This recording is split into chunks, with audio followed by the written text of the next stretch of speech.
Les amis, si comme moi, quand vous vous réveillez le matin, vous avez la chance d'être en bonne santé, si comme moi, vous avez la chance que les personnes que vous aimez soient également en bonne santé, on peut le dire officiellement, aujourd'hui est un nouveau jour, today is a new day.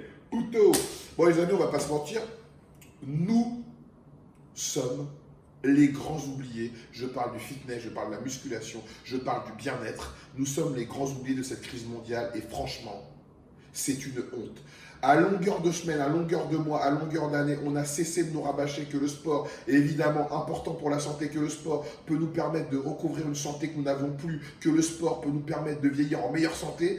Quand une crise mondiale touche notre santé, que le sport ne soit pas mis à l'honneur, que le sport ne soit pas valorisé, que le sport ne soit pas encouragé, ben, je suis comme vous, je ne comprends pas. Je ne comprends pas.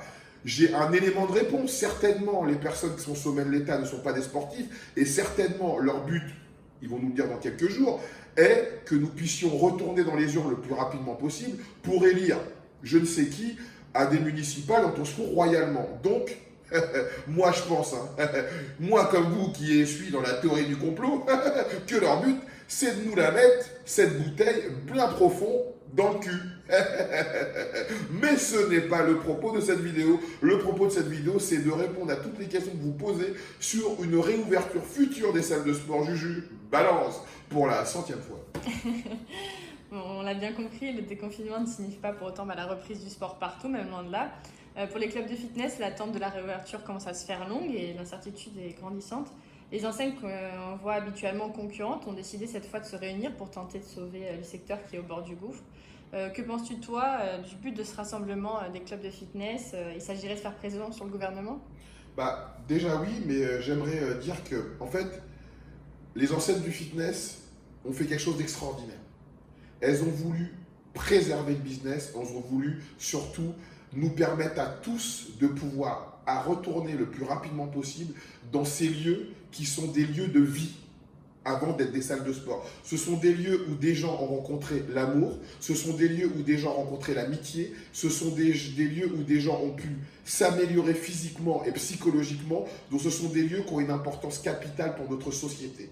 Ce que je déplore, c'est que tous les plus grands acteurs du fitness sur les réseaux sociaux n'ont pas véhiculé également cette bonne parole, car on a compris aujourd'hui l'importance des réseaux sociaux, car ils permettent de faire pression sur l'État. On a vu avec le professeur Raoult, pour ne citer que lui, que quand une information devient virale par le biais de gros comptes Instagram, YouTube, Facebook, l'État arrive à un moment et est obligé d'ouvrir les oreilles et de faire quelque chose, car le peuple a décidé que ce n'était plus admissible, ce n'était plus possible qu'on ne puisse plus faire de sport comme on le faisait auparavant. C'est vraiment ça que je déplore. Et l'initiative de tous les plus gros concurrents de ce secteur est extraordinaire. J'ai l'impression d'être dans un Marvel, j'ai l'impression d'être dans un Avenger, où une menace qui risque de tous les détruire fait qu'ils se rassemblent pour lutter contre cette menace. C'est extraordinaire.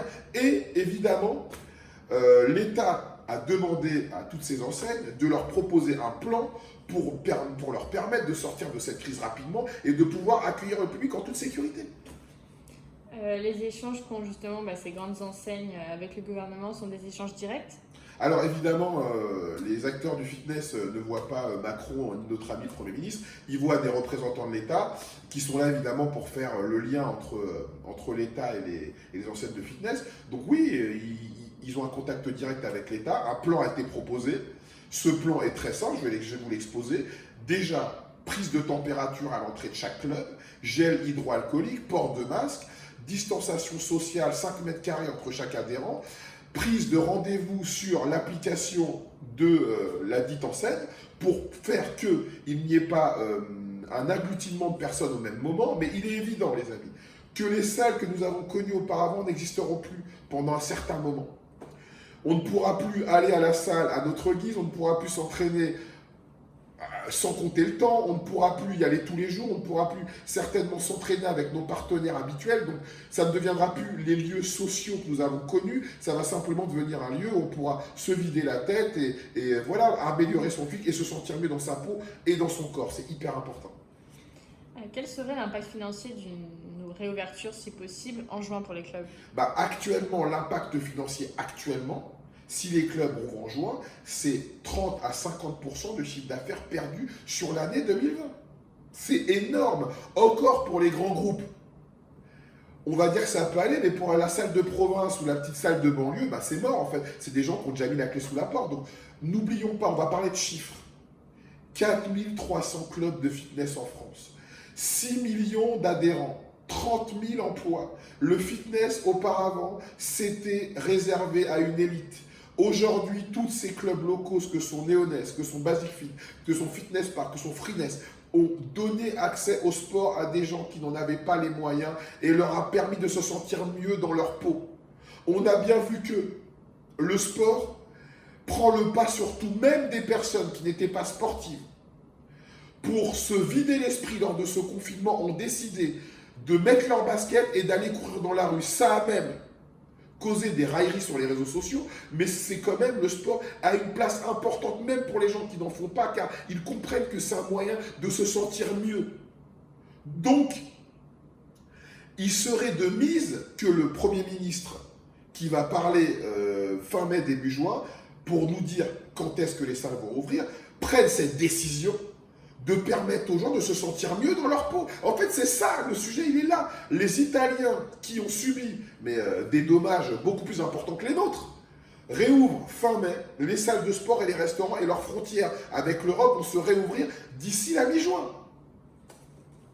Et justement, s'ils ne rouvrent pas très rapidement, combien de salles de sport, combien de clubs de fitness devront arrêter leur activité, tu penses? Bah alors, Arthur Benzakem, qui a la chaîne de salles la plus luxueuse de Paris, le Ken Club et le Clay, avait racheté les Club Med il y a quelques mois pour fournir une enseigne, une chaîne de salles haut de gamme.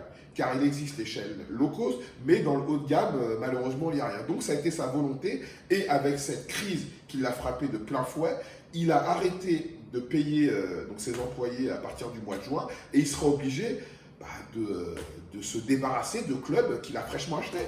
Pour Néonès, pareil, s'il ne réouvre pas en juin, il sera obligé de mettre la clé sous la porte.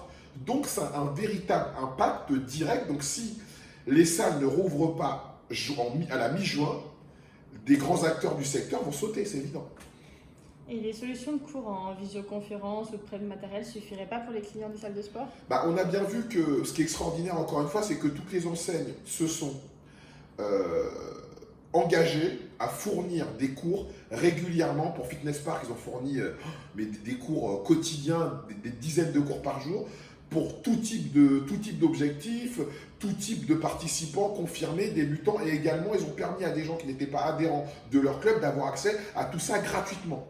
Mais il est évident que toutes ces personnes qui ont fait des burpees dans leur salon, qui ont fait des élévations latérales avec des bouteilles et avec du matériel en veux-tu en voilà, même du mobilier, j'ai même vu des gens faire du squat ou faire de la presse avec leur canapé. C'est extraordinaire. Ça a permis à des gens d'avoir des idées et surtout de le partager. Donc on va dire que grâce à cette crise, les réseaux sociaux sont devenus quelque chose qui n'était peut-être pas forcément, mais sont devenus quelque chose qui a permis aux gens de se sentir mieux et de partager cette sensation de mieux-être. Donc c'est extraordinaire, mais ces gens qui ont fait du sport chez eux ont également envie, des études ont été faites par certaines enseignes du fitness, et ces gens ont envie quand même de se retrouver dans leur club qu'ils fréquentaient parce que c'est un lieu social. Tu sais, nous, quand les salles étaient fermées en Thaïlande, bah oui, je m'entraînais avec les élastiques, Fit Élastique d'ailleurs, dont je fais la promo, qui sont des élastiques très très bien d'ailleurs, qui arrivent en 7 jours à la maison. Donc je m'entraînais à la maison également, mais c'est pas la même chose. Là, nous, les salles de sport ont rouvert en Thaïlande, mais c'est extraordinaire de se retrouver dans ce lieu où on a tous un but commun, où même si on ne parle pas la même langue, on parle ce langage universel, le langage du sport. Et c'est moi, me re-entraîner dans une salle de musculation, mais Justine, mais c'est extraordinaire. Et j'ai envie, quand je vais rentrer à Paris, quand je vais rentrer en France, que je puisse redécouvrir, retrouver les personnes que je fréquentais dans ma salle de sport, les coachs, les gens de l'accueil, les adhérents. Et en plus, on va vivre des choses quand on va tous se retrouver, on va vivre des moments d'émotion extraordinaires. Et je pense qu'on va sortir grandi de tout ça Et ça va nous permettre de, comme l'ont fait les enseignes de fitness, ça va nous permettre une solidarité qu'on n'avait peut-être pas forcément auparavant. Et on l'a vu avec cette crise sur les réseaux sociaux, une solidarité énorme s'est engagée. Et ça, franchement, si on peut retenir quelque chose de cette crise, c'est bien ça. La solidarité qui s'est engagée. Je te remercie Rob pour toutes les réponses à ces questions. Est-ce que tu as quelque chose peut-être à ajouter? La seule chose que j'ai ajoutée, les amis, c'est que n'oubliez pas que le bien le plus précieux que nous avons, c'est la santé. Ce qui peut nous permettre d'être en meilleure santé, évidemment, c'est de faire du sport. C'est de le partager comme les gens l'ont fait sur les réseaux sociaux, de partager leurs pratiques, de partager leur entraînement, de partager leur savoir avec d'autres. Donc ça, c'est important. Et surtout, ça nous a permis d'agrandir notre famille du fitness, du bien-être et du sport. Et je trouve ça vraiment extraordinaire, en fait. Donc, souvent, on a tendance à se dire que ce qu'on vit est grave, mais si on le vit, c'est pour une raison.